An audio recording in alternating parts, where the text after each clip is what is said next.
সামর্থ্য অনুযায়ী খেলতে পারলে বিশ্বকাপে ভালো ফল আসবে বলে মনে করেন অধিনায়ক মাশরাফি বিন মুর্তজা। এদিকে বিশ্বকাপের অন্তত কোয়ার্টার ফাইনাল পর্যন্ত যেতে চায় বাংলাদেশ। সে লক্ষ্যে আফগানিস্তানের বিপক্ষে প্রথম ম্যাচে ভালো শুরু চাইছেন কোচ চন্দিকা হাতুরে সিংহা।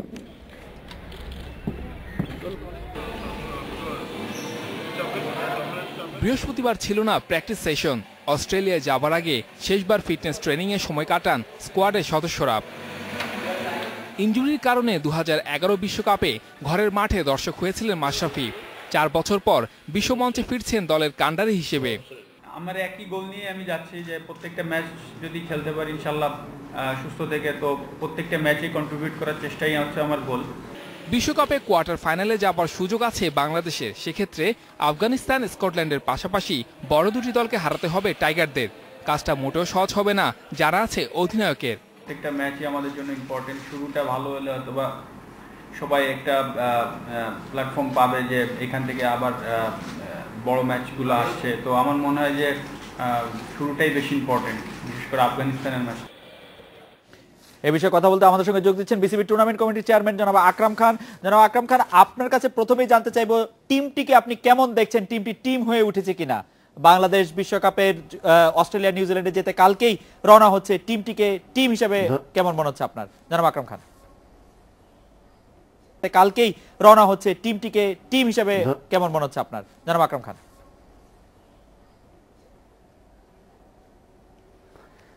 জি ধন্যবাদ। যদি আপনি কম্পেয়ার করেন গত 2 মাস বাংলাদেশ টিম চমৎকার পারফরমেন্স করেছে, বিশেষ করে জিম্বাবুয়ের সাথে। তো আমার মনে হয় যে যারা বেস্ট পারফর্মার এবং টিমে যেরকম প্লেয়ার দরকার প্রত্যেক জায়গায় কিন্তু বাংলাদেশ স্ট্যান্ড ওয়াইজ আমি মনে করি যে আপনার টিমটা চমৎকার হয়েছে। এখন ইম্পর্টেন্ট কথা হলো যদি আপনার পারফরমেন্স কিন্তু অনেক বড় একটা ব্যাপার। আপনাকে জানতে হবে যেহেতু আমরা জিম্বাবুয়ের সাথে দেশে খেলেছি, দেশের কালচারের সাথে আমরা অনেকটাই আমরা আইডিয়া ছিল, এক্সপিরিয়েন্স ছিল। বাট এটা 50% প্লেয়ারদের জন্য কিন্তু আপনার নতুন একটা এক্সপিরিয়েন্স হবে। ওয়ার্ল্ড কাপ, সেখানে উইকেটটাও ডিফারেন্ট অনেকটা হবে, যেটা বাংলাদেশের জাস্ট অপোজিট বাউন্সি হবে, আপনার গ্রাসি উইকেট হবে। তার মানে ইটস এ টাফ একটা টুর্নামেন্ট হবে বাংলাদেশের জন্য।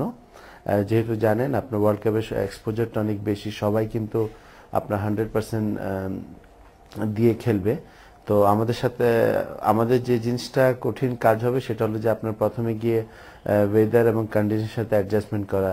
সেজন্য কিন্তু বাংলাদেশ ক্রিকেট বোর্ড 15 দিন আগে যাচ্ছে, সেখানে 2টা প্র্যাকটিস ম্যাচ খেলার ব্যবস্থা করেছি। তারপরে কিন্তু আইসিসি 2টা, মোট 4টা প্র্যাকটিস ম্যাচ খেলার সুযোগ পাবে। তো আমার মনে হয় এখান থেকে আমাদের যে মিস্টেকগুলো আছে ওগুলা যদি আমরা আপনার ঠিক করে ফেলি এবং আসল ম্যাচগুলো গিয়ে যদি কনসিস্টেন্সিটা যদি আমরা 3 পার্ট থেকে পাই, তো আমার মনে হয় যে বাংলাদেশ ভালো খেলবে। এবং মাশরাফি যে কথাটা বলেছে যে প্রথম ম্যাচটা কিন্তু আমাদের জন্য ভেরি ভাইটাল, আমি মনে করি সেটা। কারণ আফগানিস্তান কিন্তু they are very strong side, but ওদের বাংলাদেশের মতো ওদের এক্সপোজার নাই, যেহেতু ওরা আমাদের নিচের লেভেলে খেলছে। বাট ওরা কিন্তু অনেকদিন থেকে অস্ট্রেলিয়া সফর করছে।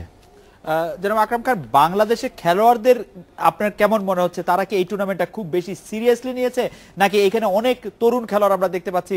বিশ্বকাপের বোধহয় সবচেয়ে বয়স গুনলে হয়তো সবচেয়ে কম বয়সী খেলোয়াড় আমাদেরই যাচ্ছে, তারা খেলাটা উপভোগ করছে, আসলে তারা টুর্নামেন্টটা উপভোগ করতে যাচ্ছে, বিশ্বকাপের মতো বড় টুর্নামেন্ট উপভোগ করছে, নাকি বেশি সিরিয়াস? জি আমি যেটা জি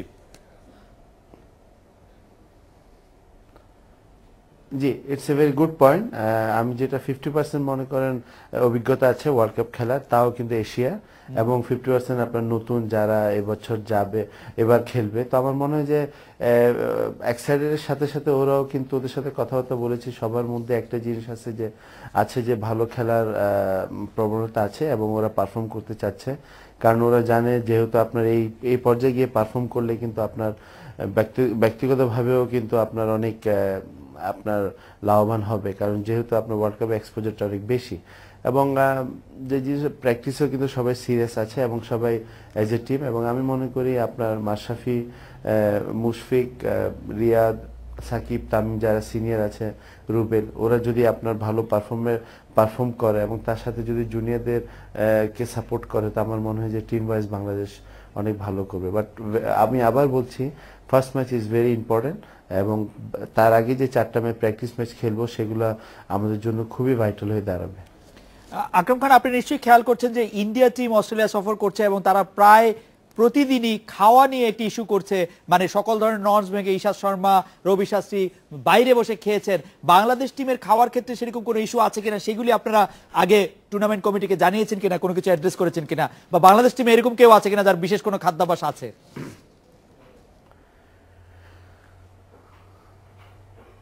না, বাংলাদেশে 90% প্লেয়াররাই কিন্তু বাংলাদেশি ফুড পছন্দ করে, সেটা আমরা দেখে আসছি। বাট এটা কিন্তু যেহেতু টিম ম্যানেজমেন্ট যাচ্ছে, টিম ম্যানেজমেন্ট আছে, এবং আমাদের এক্স ক্যাপ্টেন বাংলাদেশ ক্রিকেট বোর্ডের ডাইরেক্টর সুজন, সে কিন্তু এই ব্যাপারে অনেক ওর আইডিয়া আছে, এক্সপিরিয়েন্স আছে, এর আগে সে অনেকগুলো ট্যুর করেছে।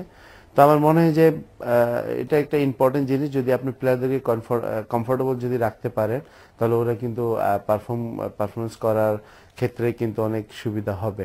তো আমার মনে হয় যে প্লেয়াররা যে জিনিসটা খাওয়ার চেষ্টা করবে, মানে ইচ্ছা করবে, তো আমাদের কাজ হবে যে আমরা ওটা ওদেরকে প্রোভাইড করি এবং ওদেরকে কমফোর্টেবল রাখি। তো নিশ্চয়ই আমাদের এই ব্যবস্থা আছে, এবং প্লাস সেখানেও অনেক বাঙালিরা আপনার চেষ্টা করছে ওদেরকে আপনার ইনভাইট করে ওদেরকে ডিনার টিনার করা। বাট বোর্ড থেকে ডিসিশন নেওয়া হচ্ছে মানে যতটুকু কম যাওয়া যায়, এবং জাস্ট খেলার মধ্যে যেন ওদের ফোকাসটা থাকে এবং ওরা যেন ভালো পারফরমেন্স করে। বাট খাওয়া দাওয়া নিয়ে এটা কোনো সমস্যা হবে না ইনশাল্লাহ।